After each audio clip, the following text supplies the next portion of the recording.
The following is a fan-based discussion. All properties discussed are property of Toei Inc., Bandai, Hasbro, and Tsuburaya Productions. Hello, everybody, and welcome back to another episode of Tokucast Review. Yes! Hello. You're going to look at the episode, or should I? I'm doing it. Okay.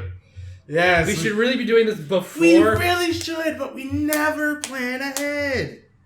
That's mostly my fault. But It's all your still, fault. hilarious. 74. 74! Cool. Yes, we're almost three quarters of the way to 100. Yeah, that still means 20-something more shows for us to review before we get to that We milestone. got 20-something more shows to do. So we got a while. Yeah. If we didn't do anything for 4,000 subscribers in 3 years, we got to do something for 100 episodes. Oh, yeah. I don't know what yet. But We got plenty of time. But yeah. Hello, everybody, and welcome to episode 74. Hikounin Sentai Akibaranger seasons 1 and 2. Mm-hmm. Because too short for their own episodes. Plus, it just works better this way. It's a 12, technically 13 episode season for season 1, and a 12, technically 13 episode season for season 2. Mm-hmm. I say technically. So together they make half a Sentai. Pretty much. I say Which technically. is fine because together they are half a Sentai. He's not wrong. If you're talking about intelligence, then Yeah. yes. Intelligence, character, plot, Yeah. everything. Yeah.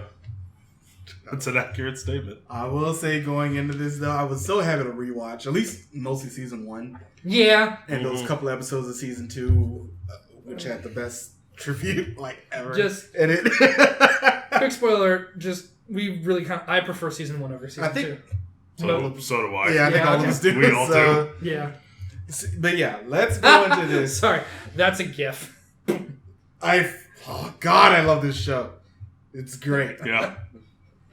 I just love Akibaranger.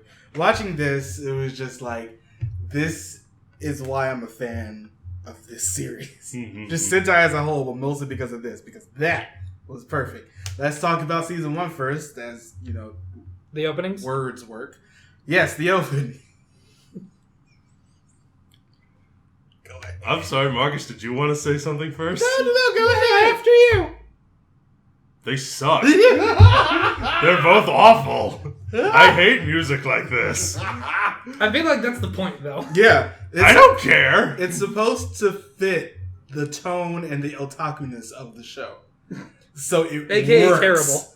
It works perfectly. Does it work perfectly? Yes. Yeah. Is it terrible? Yeah. Yes. It's the worst. That's the point! I don't like super squeaky moe moe kawaii desune stuff. Because they know they're trash. Oh, This show refuses to not let you know that they are trash. The song itself is trash. The idea of the song and what show it is beautiful.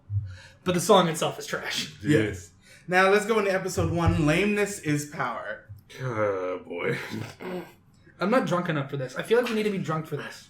Oh, episode 3 will be drunk enough for this. That's one of my favorite episodes. No, I feel like I need to be physically drunker. I know.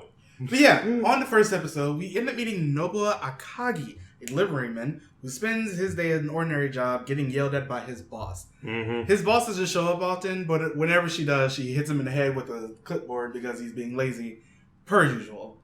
That's just basically his MO at this point. Yep, he's 29 years old, and he is constantly made fun of for being a Super Sentai fan at 29 years old. He's basically just an otaku in general. Which I take offense to. Because, Would you really call yourself a fan at this point? At least you're not his level. I'm not his level, no, but... wait, his? Or Nobuo's? Nobuo's. Oh. I thought you were referencing me. Anyway, the first thing that Or, yes, Oh, in that that's case. the first thing that we end up seeing him do is he sees a mint condition Great 5 from Masked Man. Mm-hmm. And he gets super up close to the thing. There's a lot of extreme close-ups in this show. There's a lot of extreme everything in this show. He has a point. I'm just talking in terms of, the filming and, direction of the show. There's a lot of... I'm referring to I think everything. there's a lot of... The cinematography, the fucking acting, the writing, everything is just cross the line extreme. Cross the line extreme, but I think this show, one of its biggest strengths is its comedic camera work. Yeah. There's a lot of great comedic angles, comedic close-ups, cuts. It's all very well done. Yeah.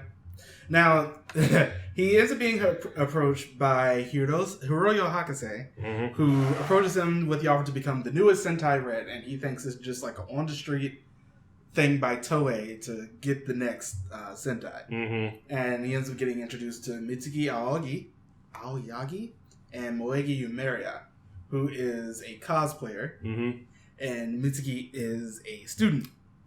And they are taken to the Sentai Cafe. And Mitsuki, I think, like the best cafe, but for Sentai. Yeah. I really think the best thing about season 1 is honestly Mitsuki. Because you need that cynic for this type of show. You do need a straight man in order for this to work. And she is that straight man. But yeah, she's the one who initially refuses. And they get the Moe Moe Zikuns as their transformation devices. Which are Moe action figures. That turn into blasters. That they squeeze and they turn into guns. The power of delusion. The power of delusion. And they've become the Akibarangers. Let's talk about their suits. One, they have lips, so I immediately hate them. But other than that, I think these suits are really good. I love how weird they are. They're both really good and really bad at the same time. Yeah. Which is the point. Which again is kind of the point. The fact that they have the molded hair. They all have molded hair. Freaking Ninja Captor, Battle Fever-esque molded hair. The breasts on the women look like gel pads. Yeah. Look like mouse gel pads. To further drive in the otaku-ness of it all, the fact that Blue has bear panties that are constantly getting blown up for fan service, so to speak, and it's all played for laughs. So good. The man is like super shonen, super protagonist man, but it's a parody of that. Yeah. And then the women are really sexualized, but it's also again a parody of that. Yeah. It's terrible, but it works. It works very well. So good. And, of course, their powers are based on delusion. So, as they transform, they're teleported to a warehouse to try out their new strength and weapons. But Hiroyo, who is basically their commander, says that they are not the 37 Super Sentai, because this initially took place between Go Busters and Kyoryuger. And so they need to be officially recognized to get their chronicle of their adventures. Hikounin also means unofficial. Yes. To get their chronicle of their adventures on Sunday morning TV as well as merchandise. This is so stupid. And I love, they get, and Nobu's like, who are we fighting against? Hiroyo's like, I don't really know. I don't know. Just stand there long enough, something will show up. Yeah. So they go out, and their delusions, like, they start randomly. So, like, really the first person that they end up fighting against, Nobu ends up seeing this lady coming out of this maid cafe and falling over. And they end up meeting Malshina, who I love as a villain. Because she's just bad, but great at it. So she reminds... Fan service, definitely. She's a total fan service character. And they play that up for laughs, just like they do the suits. The fact that she's like standing there in that revealing outfit in the middle of a field, and then she's like, "Oh God, it's cold." And they have like, what are their names? They're like something. Captains? Oh God, they're so long. The chief clerks. Yes, the chief clerks. They're unbelievably long names. They have really long names on purpose. Yes, because they're making fun of the fact that, especially like something like Go Onter, they have extremely long names for no reason and titles. So, I'm going to try to pronounce the first one that we end up seeing. Shibuya Seitaka Wadachi Sohiden Agaburamushi. Now play that at like 1.25 speed and maybe you'll get the effect. And they just look at it, and Mitsuki's like, why is his name so long? Why is his name so long? And then I love how Red is like trying to say it, but he can't. Yeah. He's just like, I said it, but I have F it. And then Yella just says it like immediately, because that's who she is. So, and then... Because she's nuts. They have roll calls. Sort of. Sure, yeah. Sort of. Well, Red is always takes his roll call to say, I recommend this Sentai because X reason. Yeah. And that's what he does. And then Blue is just kind of like, yeah, I'm Blue, I At least for the first guy, I keep Blue. Yeah. And then Yellow starts a story. And then Yellow goes on a monologue and they have to interrupt her. And I love this show just plays up its tropes so well because initially the monster is winning. Mm-hmm. Malshina leaves and Nobu was like, death flags! Because he just beats the guy after that. Because as soon as the enemy commander leaves, and most Sentai, the monster just loses even if they were initially winning. Yep. And that's just the way it works. Deal. Mm-hmm. It's so good. And then Nobu was like, alright, so we defeated the monster, now to turn into a giant. And they wait there all day for nothing. And it doesn't happen. It's just so good. Oh, God. I love... This first episode sets up the tone of this show so incredibly well. Yeah, it does. It's just like, hey, we're stupid. Deal. Now, episode 2. I'm only going to mention a little bit of this one because they actually do meet some of the official Sentai members. Mm-hmm. Like, for example... in this episode, it's more about Dekaranger and Nobuo almost not coming back because he realized that this is a delusion, so they're not really fighting for anything. Mm-hmm. And they end up having like some of the scenes from Dekaranger, like the drop kick on Deca Blue in that one episode, which was great. Bon Bon actually shows up, or rather his actor does. Yes. To which Nobuo calls out to him and calls him Bon Bon. He's like, "Sir, that's not who I am." Thank you. I'm here for a Power Rangers SPD event today. that's just about it. But he ends up getting like the greater power of the Dekarangers in this episode. Yeah, they're taking that whole motif from Gokaiger. Yeah. Mm-hmm. Or rather, not so much the greater powers, it's like delusion power of the Dekarangers. So they end up turning into like a big pair of cuffs. Yeah. What the fuck? Deca Red just randomly shows up in the delusion and is like, "Hey, you got this." This yours now. Now, Episode 3, Lame Drunken Hero Adventure.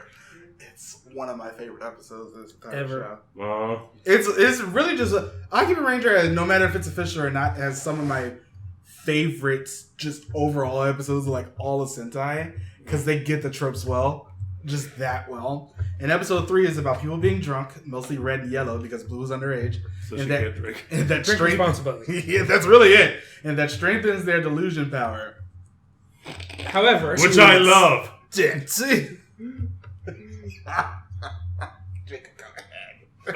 Where are we getting on this? Let's just go from the beginning on episode Go from the beginning? I want to talk about my favorite part of episode 3, which is where, well, hold on, because Boken Red shows up this episode. Boken Red does show up. In his lucky form from that one episode of Bokenger. Yeah.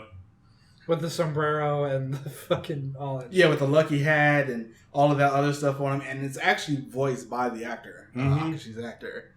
But you looking at pictures now? It's so damn good. Because they're, like, really the whole point of the villains of this is they're trying to, like, invade Akibaranger with, like, more higher upscale things to try to get rid of the otaku. That's their whole plan. Yep. And it almost succeeds until one of them just runs into something and it just becomes stupid. From that point out, they get trapped in the delusion and they can't escape, or rather they because can. Because they're too drunk. And so during the fight, Red is fighting the monster and Yellow's delusion becomes too powerful.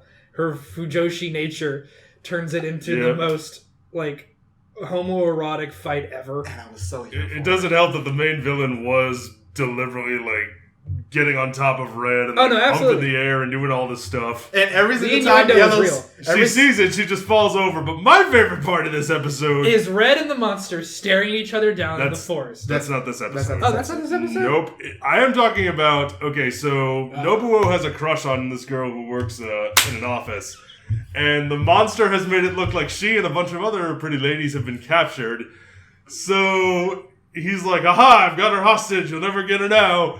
And so he rescues her, and then she's like, I'm sorry. Bang! Turns out it's Malshina. This happens 3 times! One right after the daggum other! And it's amazing! And it's so good because Blue, like, after the first time it happened, Blue is like, where's Malshina? And then she shows up again and just shoots him. Like, every time Red starts to get the upper hand, Malshina just disappears, and he's holding the girl hostage again. And it's like, oh no, Sayaka's holding hostage, and Blue is just like, you idiot, no! What are you doing? And then he rescues her again, and then just shoots him. Like they start saying things, that Loa she straight shoots him. Yeah. And that's it. Oh my God. Every single time he gets the upper hand, oh no, help me. Bang. Now, as you said, Akiba Blue is not really a big Sentai fan. Nope. But during this episode, because Nobu was talking so much about Bokenja, she actually goes and watches it. Yes. And she likes it. So that's the reason why Boken Red shows up again, and we get the Boken Scooper in this episode, and blows up. I just love how they drilled the hole, and then she starts like scooping the monster into it after he falls in, and Red and Blue just come and start digging in there. Do what you gotta do. And then they blow him up. And that's the... God, I love episode 3. Yeah. For 2 reasons. Okay. 1, because of the molestation. There's a lot of molestation in this. And 2, because I was yellow. Every time it happened, you just fainted. Like that first time when she sees them and like he gets, like the monster gets on top of Red and she just flies up, instantly falls in love with the monster and dies. Yeah. And I was like, girl. And that happens multiple times. And I'm like, girl, I'm you. I love this. I remember showing this to a lot of our friends in college. Oh, God. And they loved it. Because it's just stupid. The whole thing is just amazing. He got every single one of our friends to come over for breakfast because he said he'd make pancakes. And I made brunch. And he showed them $1.99 $1.99 and then Die Ranger. They liked it. So, but yeah, episode 4 is the forest episode. That's okay. This is the one where that happens. Sorry, so much shit happens, it's hard to keep it all straight. Mitsuki tells the others that to be fair, I thought it was episode 3 until I rewatched it. Yeah. Okay.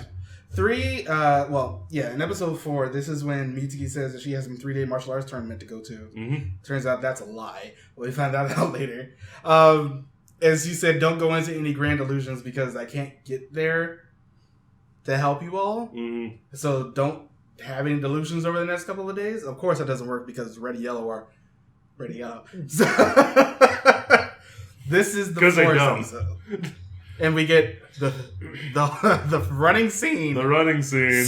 Where we get that classic shot, and you see it in a lot of samurai movies where they square off and they run sideways. And 7 steps into running sideways, Red hits a tree. And flips. And that's the end. And it's not even like a big tree. It's like a twig of a tree. And he still trips over it. And we all die. It's so great. So good. And we end up getting the whole It might be the funniest moment in the whole series. Pretty much. At least for me.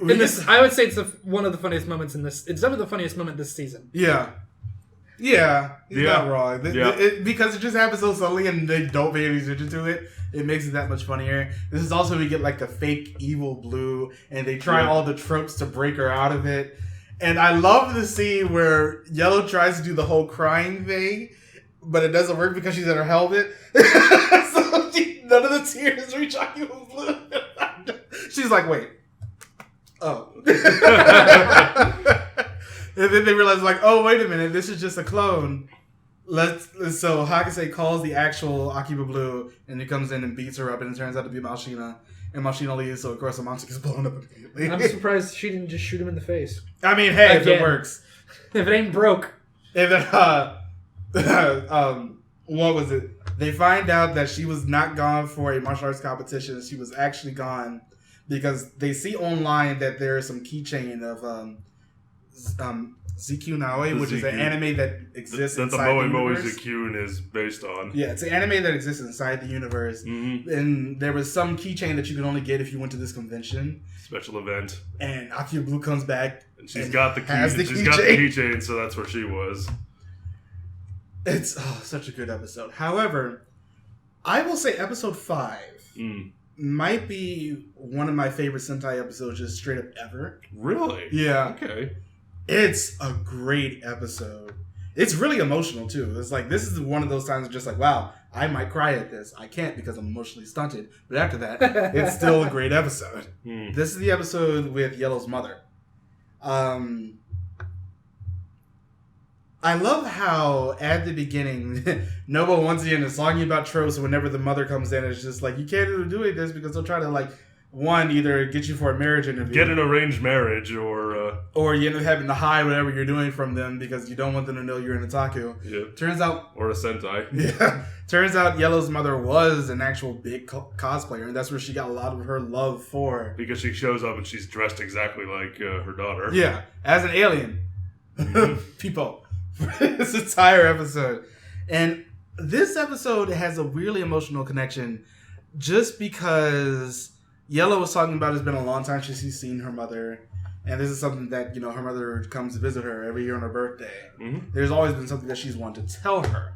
So they end up going, her mother ends up joining her on just basically a day out with Yellow and with Red and Blue being there. They go to this cafe, Red and Blue walk off, and they get trapped in a delusion because this is this show. Because it's Akibaranger. And so Yellow goes in after she finds out that they're in trouble and helps them fight the monster. She gets de-transformed. Her mother shows up in the delusion and transforms into Yellow. Really, I love how it comes, the first couple of monsters, they're just recolors. Yeah. The first two that they fought. And I love how they acknowledge how cheap they are. Because they're just like, all right, I guess this is what we're doing now. Okay. And Yellow's mother beats the monster by herself. Mm-hmm. Now, if you've been paying attention, they've been walking around the city throughout most of the day, but when they exit the delusion after the monster is beaten, they're actually back in Yumaria's apartment. Mm-hmm. And her mother's not there. Turns out her mother died in a car accident a few years ago, and she was like, I never got the chance to tell my mother how much I loved her and how much she meant to me just growing up and helped me become who I am. Mm-hmm. And it's a moment of genuine emotion in a show you wouldn't expect it. Yeah. And it's really sweet. It was good. It was good. It was really good. Yep. This is one of those moments where you're just like, okay, I get it.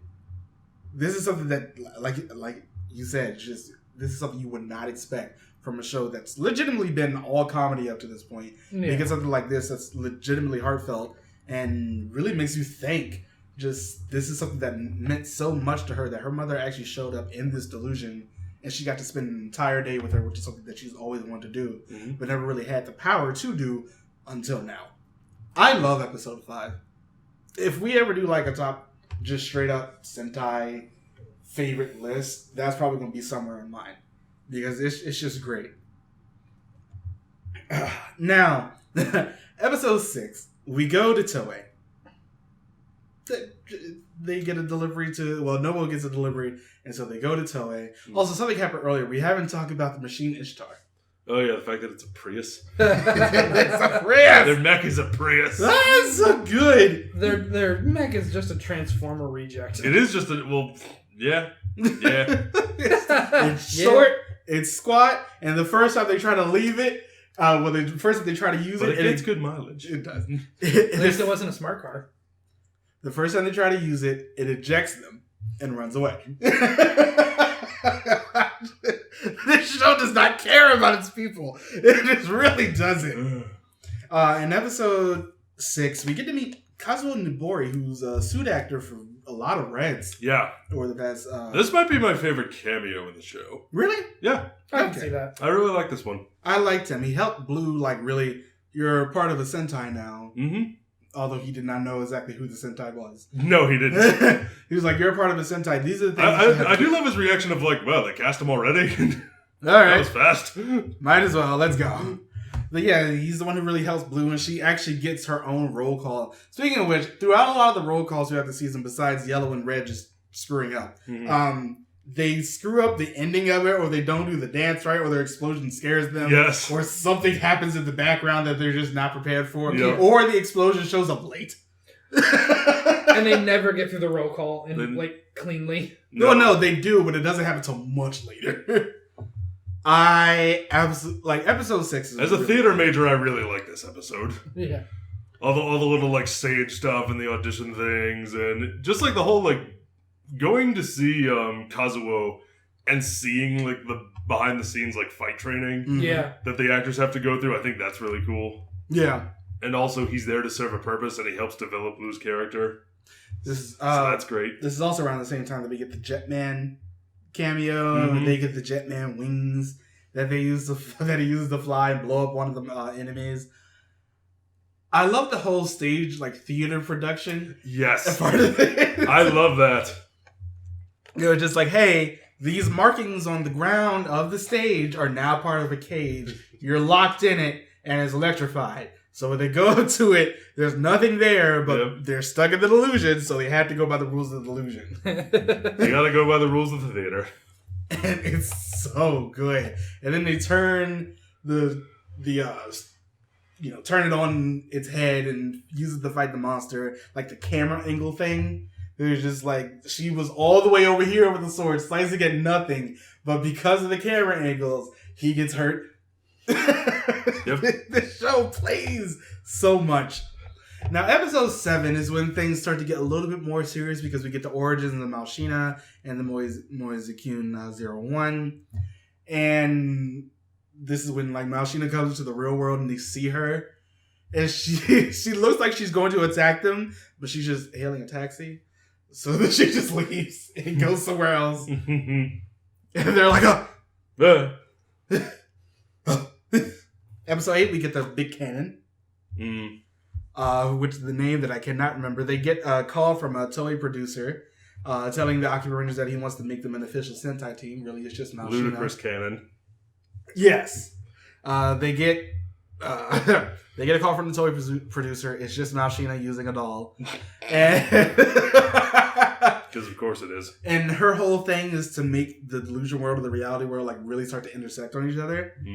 That is the whole point of the beginning. Let's see. What happens? There is one other thing that's just incredibly stupid. Well, besides the rest of this show. Episode 9, the team gets disbanded, and at the end they end up getting back together. They end up meeting a mysterious man who turns out to be the Showa, from what Nobuo says, a Showa era-esque bad guy. Who has a big claw and white hair, and it turns out to be Hakuse's dad. Yep. And she apparently has, like, whenever they start to transform now, she has some scorpion or something going on that's crawling up closer and closer towards her neck, like Titanium Ranger. Yeah, Titanium Ranger. Now, episode 10 and 9, I guess, is when, hey, this show is going to start getting more serious for about 5 minutes, so enjoy it while it lasts. But we get introduced to like a Sun Vulcan era thing where Nobuo gets hired by the Pentagon, because as you do. Yep. A new Red comes in, and the new Red is Takuma Suzuki, who is the twin of Blue from Geki Ranger. Oh, yeah. And Koskos, who's like the helper around the cafe, points at him in a picture, and they're like, I don't see it. What are you talking about? Go away. It's like the Kenji Oba thing in the Gokaiger movie. Yeah. They're the same guy. No, they're not. What are you talking about? God damn it. I love Guy. But yeah, Nobuo realizes, like, hold on. This is Sun Vulcan all over again. We're not doing this. So Malshina is constantly getting pushed to the side. Terrible. Oh my god. Malshina is constantly getting pushed to the side for a new general who decides that he's going to be the rival of the new Red. And Nobuo is like, wait a minute, this is stupid. He meets Malshina. And he has the thing from the Pentagon saying, all right, if this is a delusion and they really actually need me, I'm going to throw this in a paper airplane. And if it comes back, that's how I know that this is incorrect. So he throws it and gets into some water. Some policemen are out there looking for some crime scene thing. And they're like, don't litter. And they throw it back at him. So he rips it in half. And then some people from the Pentagon show up and try to shoot him. And Malshina is like, oh my God! And just blocks it for him. Love, because and there's this one other scene where Nobuo actually goes back because Blue and Yellow got super serious. They got caught up in the delusion too. And there's this scene where Nobuo says, as any Sentai does, if it gets too quiet, they'll get like that text roll at the bottom of the screen. Oh yeah. So he's like, shh. And then the text comes in, he like grabs it. Because this is now Deadpool. And they're like, oh my God, I can read it too. But Red can't read it because he's part of the delusion. So he's just like, all right, I'll give it back to you. And apparently Hakase was his sister, but once again, it's all a lie. So... Like everything in the show. He comes in on a motorcycle the first time he shows up. He's also apparently works for Interpol. And he's being as you do contracted with the CIA for this one. And he's happy to see his sister again. And the scorpion crawls up and it's just like the more it's like a thing full of plastic candles and more the lights go out, the more the scorpion will start crawling up your neck. And so they're just trying to combine Titanium Ranger with fucking Drago Ranger. Yeah. and we're just like, no. Because they all start talking like super seriously. And then once Nobuo comes back, they were just like, oh my god, I sound like that? This is stupid. And so Coast goes behind the thing and turns the lights off. The scorpion's just no longer there because once again, So pretty much. And it ends up breaking there is no fourth wall. There is no third wall, there is no second wall, there is no first wall. No. Yeah. There is just Akibaranger whenever the fuck This is open air theater, folks. Now, they end up deciding that the main bad guy is Satoru Hate, and his whole thing, he's really trying to end the show. He's like the main executive producer who's been doing it for many Sentai, but he's like really wants to end the show, so he starts putting up a whole bunch of flags so that the show will start to end. The other general dies, and they really don't want him to die, and he's like in some big boomerang mech that hasn't shown up at all. Her father ends up just randomly... he starts glitching out because his Saburase is just really trying to push it with him. They let the machine Ishtar get blown up because they don't want the show to end. The boomerang thing throws a boomerang at them, and they get really nervous. So Yellow throws like an empty can at the boomerang, and it just spins right back and cuts the face head off. And then the mech blows up, and they're like, "What is happening? Why can't we stop this?" And so they were like, "If it, the show just won't end." It's like me and most television. It just won't freaking end. Hakase's dad is just over there. They're like, "If we let the head of the thing crush him, the show will end." So Nobuo goes and saves him. They're just like. And then after that, he goes and meets Hakase, and they have this whole emotional connection. Yeah. They're like, all right, fine, we can't stop this part. But Malshina is still alive. Of course. After the other bad guy tries to kill her, and then he gets blown up in a mech. And she's like, I'll take over this organization now, and you better fight half-heartedly so the show won't end for at least another 6 months. So, and they get they're fighting on this thing, this overhang. And around the corner comes up the words, "The end." The end. And so they beat the end, but Saburu's Hate's hand just comes up and covers the thing. I love season 1. It's so good. It's just like, here's a trope. Let's break it. Or let's abuse it and use it to our advantage. Yeah. I love this show. At least season 1. Season 1 is just the better of the two. Let's move on to season 2, though. Once again, another bad opening. It fits the show. Yeah. But it's bad. By the way, the closings are just as bad. I don't care. It's still terrible. Now, season 2, Akiba Blue's actress and her company, her acting company decided that she should go ahead and just leave. So she shows up in episode 1. And they do a whole bunch of things where it's like they retcon a whole bunch of the stuff that happened in season 1. She's the one who gets called to the Pentagon. They end up beating the bad guy. Some things happen out of order. She actually leaves. And then they get a new Akiba Blue who they don't show in the first episode. Because episode 1 is mostly just a recap. Yeah. Yeah, but they don't show the new... recap or rehash or retcon. Yeah, it's much more of a retcon. Or, I have a better idea. Rewrite. Of season 1. And...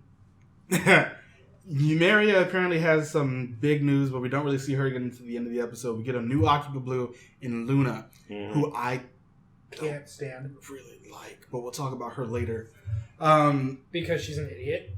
Yeah, so Malshina, the whole point of this season is more to try to go and rewrite a whole bunch of Sentai history. The first thing that Malshina does is rewrite it. So after Z Ranger came Akiba Ranger. not Die Ranger, so we get Chinaman instead as a local Chinese hero. Sentai Chinaman. Nova basically just ends up kidnapping China Red. Yep. Ties him to an audience chair and it's In a very familiar stadium, might I add. Oh yeah. Now there are some other minor changes. Some of the outfits changed, especially Akiba blues and yellows. Originally, blues was just like that two pointed ponytail. Yeah. Now it's just like the one curvy ponytail. Yeah. And yellow gets Chun-Li. She gets like Chun-Li buns. Yeah. But so they tied him to the like dead center audience chair in a very familiar theater, and then they reenact the Die Ranger opening with an exercise bike. An exercise book and puppets. And puppets. It is. And cardboard boxes, I think, for the dragon. For the dragon and for the TV. It is such quality entertainment. It's the best part of... It's the only good part of Season 2, It's I think. hilarious. Like, oh my god. I think the ending was good. Okay, I'll give you that. It should not be as funny as it is. It was so funny because they start getting tired. Yeah. So the further they go along. And there's that one scene where, what was it? Pink, Akiba Blue had Pink's mask over hers, and it breaks. And then Yellow was trying to put on Yellow's, but it never got there, so she hit the other side of the thing. And then there was didn't they have to put the fucking harness thing on from Die Ranger again? They put that on like the China Red, and Red dresses up as Jin. And he gets punched a whole bunch by China Red, and then he falls back in slow motion while pulling up a hand thing with blood at the end of it spraying out. He just falls over, and then he turns back into Ranger, and Akiba Red's on the ground with the stick next to him, and he tears off the clothes really quickly back into his suit. And Akiba Ranger is also there. He was like sort of the bad guy. There. He was sort of the bad guy throughout this, and it was amazing. Also, episode 1, at the end of episode 1, guess who shows up? Dr. Maki. Oh, yeah. He shows up at the end of the episode with Flip, I can't remember, Bai, on his arm. Yeah. Because they're making fun of Kamen Rider at this point with his character. Because why not?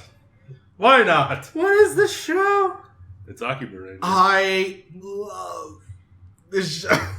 But there really wasn't much else in Season 2 that was really memorable like that. The Powerful Rangers. Oh yeah, the Powerful Rangers. The Powerful Rangers. Which is just the ZU Rangers with the American flag wherever there was around their neck and waist. Around their neck and waist because America! And so they said that ZU Ranger was the first Sentai, or rather was the first Power Rangers, and they got the first Sentai as Opera Ranger. It was the best. I absolutely love this. I thought it was amazing and hilarious. But yeah, after that, it's just like it wasn't as good as Season 1. And I think this is sort of the same problem that we all have with Kingsman 2. It's just like we sort of expected it at this point. Yeah, I can see that. There was sort of like a level of expectation. I'm not going to say it's a level of expectation. I'm going to say one of the problems was Luna. Yeah. You need that straight man character to make comedy like this work. No, that is absolutely true. Like, even with Sue Shogun showing up as the new bad guy, and Malshina basically being the new, basically other main bad guy, and Red's power-up, which was so otaku. Waifu armor. It's so stupid, but it made so much sense. It's such a... I couldn't remember if they were making fun of just Red power-ups in general, or specifically the Battleizer. I feel like they were making fun of that, like both of those, but also just like waifu culture in general. True. And then at the end of the season, they all die. Wasn't this the season where they had like a villain who also could exploit the tropes? Yeah. You used your finisher too early. That's a defeat flag. Yeah, like I did enjoy the fuck out of that. And then I enjoyed that final scene where they're like, we're going to do this. And the conductor's like, you said we were all going to go to the movie. And they're like, shut up! That's a death flag! Shut the fuck up! And then they die. And then they are greeted. And then after they die, they are greeted in the fucking cafe. And they are greeted by the ghosts of other Rangers. Of other dead Sentai. Yellow Fool, Time Fire, and Operate Killer. And they're all just like, are we really dead? I mean, they'll write you back in if they need to. They'll write you back in if they need to. They'll write you back in if we're going to do a season 3. That was what? 4 years ago? There's a difference between mostly dead and all dead. Yeah. Mostly dead and all dead. But yeah, season 2 just wasn't... Fun storming the castle. Season 2 just wasn't nearly as good as season 1. No. Nope. It still had its enjoyable moments. Like episode 2. Yeah. Dr. Magi showing up. The ending. I think the Die Ranger part might be the funniest part over both seasons, though, because it was so true. I think it's funnier because it was longer. It was a longer gag with multiple jokes in it. Yeah. As opposed to season 1, which was just a lot of 1 second gags. Yeah. It was great. I absolutely loved it. Yeah. I thought it was perfect. At least just the Die Ranger part. But let's talk about the show as a whole. Starting with the characters. Funny as fuck. Nobuo. Red. I mean, what else? They're caricatures. They're not really characters. Yeah, that's the thing about everyone in the show. They're caricatures. They are the extreme polarized version of the otaku culture, the cosplay culture, and the I don't give a fuck culture, referring to Blue in season 1. And then the struggling actor. Closeted fanboy, I guess you could say. And then the struggling actress in season 2. They needed... That's what I would love to have that cafe be real and go No. Let's talk about Nobuo, though. He is I'm sure that there is otaku. one like it. Nobuo is that otaku. Yeah. Yeah. That's his whole character. And I absolutely love... He's that guy. He's that guy you see at the anime club. Yeah. Who's like, didn't you graduate? David. No. Roger. I don't remember Roger. Exactly. Who the fuck is Roger? I'll tell you later. I mean, I don't know who you're talking about, but okay. We went to anime club, so... I know, but I didn't. Yeah. Nobuo was that guy, and he was so personable, though, and I think that's what really helped him throughout just the show in general, because you related to him, but you did not want to relate to him. You related to him to a degree, but you related to yourself. You related to him to a certain degree, but at the same time, it makes you feel better about yourself because you go, God, I'm not that. Thank God I'm not that. I kind of feel that way about everybody. There's one moment we forgot to mention in season 1. What? When Yellow's wig gets knocked off. Dumber. Also, Yellow gets married in season 2, but she's dead now, so who cares? Mitsuki Ayagi. The first Blue. Again, they're just caricatures. But she's really not much to come. She's more of a character than anyone in the show. Yeah, but that's by comparison. Yeah, by comparison, yes, but still, she is. She's just great, though. She actually has an arc in development. She's great. I really like her as a character because of the fact that's a shame that she is the cynic, and that makes her it grounds the rest of them to a certain extent.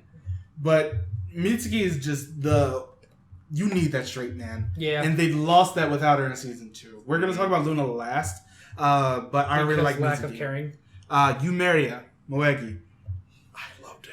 I know you did. Because it's you. She was my favorite. It's you in a Sentai. The Fujoshi aspect, sure. Is the Fujoshi cosplayer. I love how she has a secret closet in her house that's just filled with BL yaoi that she has done and stuff. There's this one scene where they're in the episode with her mother that they see a whole bunch of dojins about Moe Moe Zakun, and they go over to it, they pick it up and go buy something, and Mitsuki is just like, oh, I haven't seen this one, and Akagi's just like, this is not for your eyes. This is not for you. You are still an innocent. It's not time yet. This is not for you. I love when they do little things like this. It's just great. I really like Yumeria, though, especially because of the fact that she never plays the same character twice, really. No. Like, she does, but at the same time, she doesn't, because it's almost a different costume almost every single episode. Yep. So she ends up playing more towards that character that she's cosplaying as, and I just love her for it. Plus, she was in the O's 21 movie. Was she? As the Harlequin lady who was working for that Gara. Yep. Wow. Yeah. I just like her in that. She's great. I think she's hilarious. Luna last. She's the main problem with season 2. Yep. Because she's just... my biggest problem with season 2 is it just wasn't very good. That. But if we had the straight man back, who knows? It probably would have been better because, once again, it would have got grounded. But Luna is just like, I'm here to be an idol and work on my career. And I did not like her because of that. It's just like you're missing. You really don't like idols much, do you? I don't, but you're missing. I've noticed that with you. You're missing that cynicism, and without that, this show just isn't as good anymore. Yeah. Without Mitsuki and her going out to the Pentagon at the beginning of the show, with long hair, mind you, because when they rewrote everything, so she gained a few inches on her hair. Luna's just like, I'm here to be cutesy and try to get a new career out of this. That's really all I want. And then she dies at the end, and I'm just like, Dasune. Job well done. All right. Bye. Last person I really want to talk about is like, yeah, I love Hakase. She's great. Kozuko's is also great. But we need to talk Mashina. Yeah, we need to talk about Mashina. Let's talk about Mashina. I love her. She's just great. She's the closest thing we had to, I would say, a straight man in season 2, which is unfortunate. Because while she was a part of all of the craziness, at the same time, she's also just going, what the fuck is going on? I have a job to do. They're interfering with that. And I just also, anybody who shoots Akiba Red in the face that much is automatically... She's just hilarious. Yeah. Good She's in my book. hilarious. But yeah, I just love Mashina. She is the one who's just like... She apparently let season 1 happen to just try to make it... the Sentai just disappeared. And it just doesn't work. So everything got rewritten. And that's how season 2 happened. But I love Mashina. She is the perfect villain for this show. Yeah. Because she has a goal. She wants to work towards it. But even she gets caught up in the stupidity and she has no choice. Yep. And that makes her just that much funnier. I love Mashina. She also, her actress was apparently like she was an AV actress, an adult video actress. And I love how this is like the first time it really, of course, it's really going to be because I wouldn't watch anything with a woman in it. But I love the fact that this is like the first time that we really got exposed to her just as an actress herself because she's really funny. Well, maybe not the first time.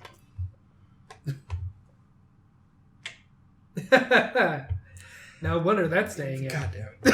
But yeah, I really liked her. She's really funny, and I really enjoyed her. All right, that's basically the end for this. Akibaranger. Akibaranger is a great show. Yeah. Season 1 is definitely better than season 2, at least in our opinion. Just remember, what is their phrase? Life is pain. Pain is Pain power. is power. Pain is power. I just really enjoyed her. Pain is strength. I just really enjoyed this whole show, but definitely season 1 is just so much more because it felt fresher. Yeah. But yeah, next time. What are we doing next time? Trying to well, at least per our schedule. We'll be doing Ultraman RB next. Yes. Oh, sweet. So it'll be you and me. And after that, Girl Season 5. Woo. You sound so excited. It's much better than Season 3. Sorry, Garrow's just starting to blend together in terms of it's just all becoming the same to me. And then after that, it'll be back to just Jacob and I, because we'll be doing Kanpai Senshi after the... Kanpai Senshi, go fuck yourselves. I love that show. Yay. But yeah, let us know what you think about... Akibaranger. And if you haven't watched Akibaranger, it's 26 fucking episodes. Go fix that. You don't really have to watch the 13 episodes of both shows. They're basically just recasts. But tell us what you think about Ultraman RB in the comments below, and Jacob and I will include that in our next video. Woo! But as always, follow us on all the things. All of them. All of them. And Patreon twice. Because we typically say it 2 or 3 times. For some reason. Bye, everybody. Bye!